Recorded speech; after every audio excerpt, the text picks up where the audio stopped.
Breaking news చూస్తున్నాం. ఆనందపురం విద్యుత్ సెక్షన్లో అక్రమాల భాగోతం.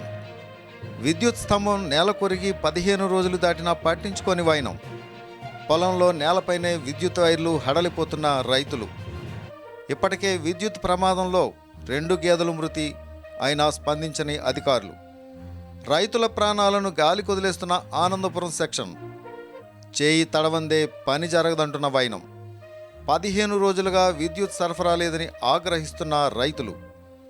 సాక్ష్యం టీవీ స్ట్రింగ్ ఆపరేషన్లో విస్తుపోయే వాస్తవాలు. పడిపోయిన స్తంభం నిలబెట్టాలంటే మా వల్ల కాదు, మీరే జేసీబీ ట్రాక్టర్లు తెచ్చుకోవాలని చెప్తున్న లైన్ మ్యాన్. సాక్ష్యం టీవీ ప్రతినిధి అని చెప్పేసరికి మాట మార్చిన మహేష్. ఇక బ్రేకింగ్ న్యూస్ చూస్తున్నాం. విశాఖ ఆనందపురం విద్యుత్ సెక్షన్లో అక్రమాల భాగవతం. విద్యుత్ స్తంభం నేల కొరిగి 15 రోజులు దాటినా పట్టించుకొని వైనం. పొలంలోనే నేలపైనే విద్యుత్ వైర్లు పడి ఉండటంతో రైతులు హడలిపోతున్నారు. ఇప్పటికే ఇక్కడ విద్యుత్ ప్రమాదంలో 2 గేదెలు మృతి చెందగా అటుగా వెళ్లేందుకు రైతులు హడలిపోతున్నారు. మరోవైపు 15 రోజులుగా విద్యుత్ సరఫరా లేక రైతులు నానా అవస్థలు పడుతున్నారు.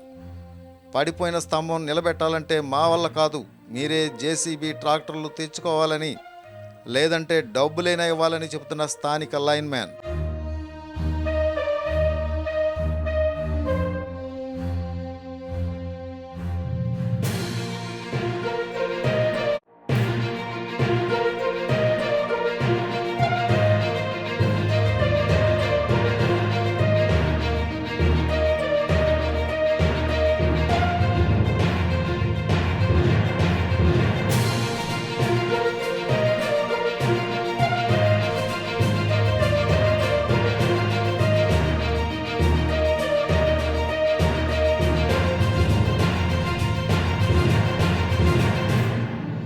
సో చూశారు కదా, దగ్గర దగ్గర 15 రోజులు అవుతుంది ఆ పోల్ పడిపోయింది. ఇదంతా కమర్షియల్ ఏరియా, అది కేటగిరీ 2 మాట. వీళ్ళందరూ ఇటుక వ్యాపారం చేసేవాళ్ళు అనమాట. ప్రతి నెల వీళ్ళకు 8,000 10,000 అలా బిల్ పేమెంట్ చేస్తూ ఉంటారు.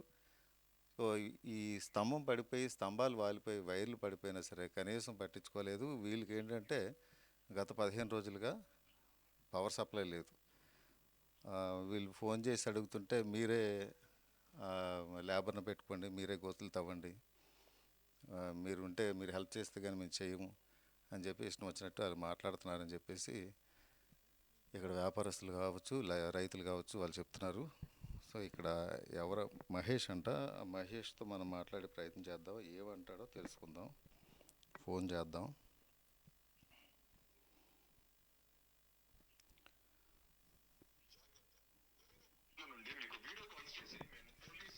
కస్టమ్స్ లేదా జడ్జ్ అని చెప్తే భయపడకండి. వాళ్ళు సైబర్ నేరగాళ్లు కావచ్చు. వారికి వెంటనే నేషనల్ సైబర్ హెల్ప్ లైన్ 1930కి ఫిర్యాదు చేయండి. ప్రజా ప్రయోజనార్థం జారీ చేసిన వారు మినిస్ట్రీ ఆఫ్ హోమ్ అఫేర్స్.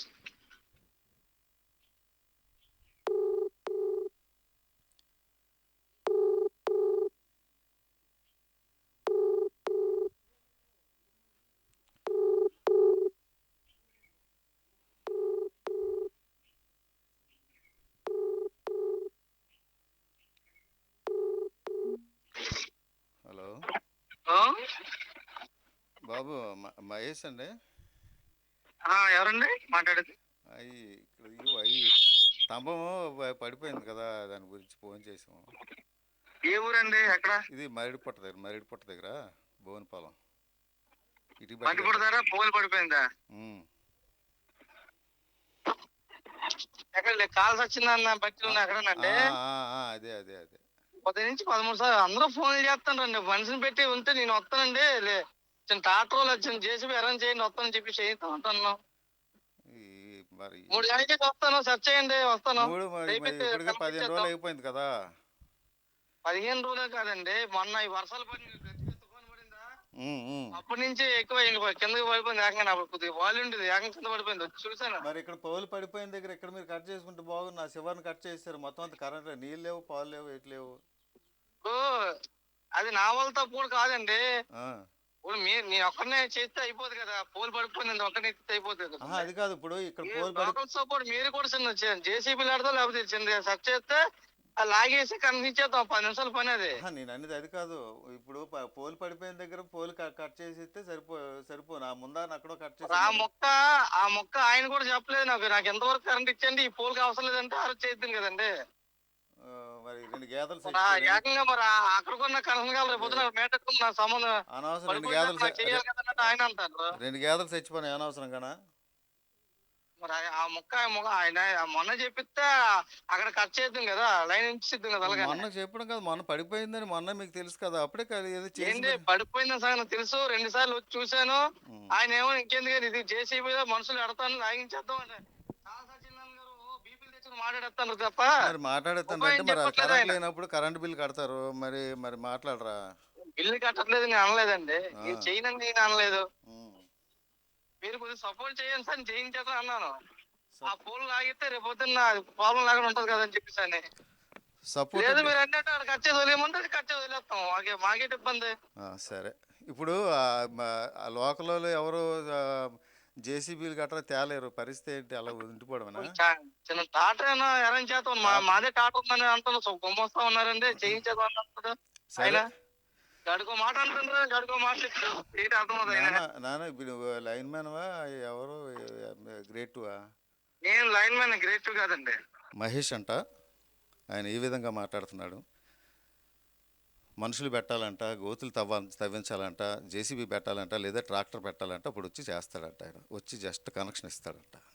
ఆయన ఒక్కడే ఉన్నాడంట, డిపార్ట్మెంట్లో ఎవరూ లేరంట. ఈ వైరు పడిపోయి మొన్న 2 గేదెలు చనిపోయాయి. చూశారు కదా, వైరు కిందనే ఉంది భూమి మీద. ఏ ఫోల్ అయితే, ఏ ఫోల్ నుంచి ఏ ఫోల్ వరకు వెళ్తున్న వైర్ కింద పడిపోయిందో అక్కడ కట్ చేసి మిగతా పవర్ ఇస్తారు ఎవరైనా సరే. సో ఆ పని చేయకుండా డబ్బులు ఇవ్వలేదని నెపంతో ఎక్కడో 4-5 పోల్స్ అవతల ఆ చివరిని కట్ చేశాడనమాట. సో వీళ్ళకి ఇక్కడ వాటర్ కూడా లేదు, కరెంట్ లేదు, 15 రోజులు అవుతుంది. చూడండి ఎంత దారుణం. డబ్బులు ఇవ్వకపోతే, డబ్బులు ఇస్తే మటుకు నెత్తిన పెట్టుకుంటారు. ఏదన్నా అంటే మటుకు సపోర్ట్ ఇవ్వాలి, లోకల్ సపోర్ట్ ఏంటి? డిపార్ట్మెంట్ చేయాలి కదా. సరే, డిపార్ట్మెంట్ ఏ విధంగా స్పందిస్తుంది, ఈ మహేష్ అనే లైన్ మ్యాన్ మీద ఎలాంటి చర్యలు తీసుకుంటుందో వెయిట్ చేసి చూద్దాం. చూస్తూనే ఉండండి సాక్ష్యం టీవీ.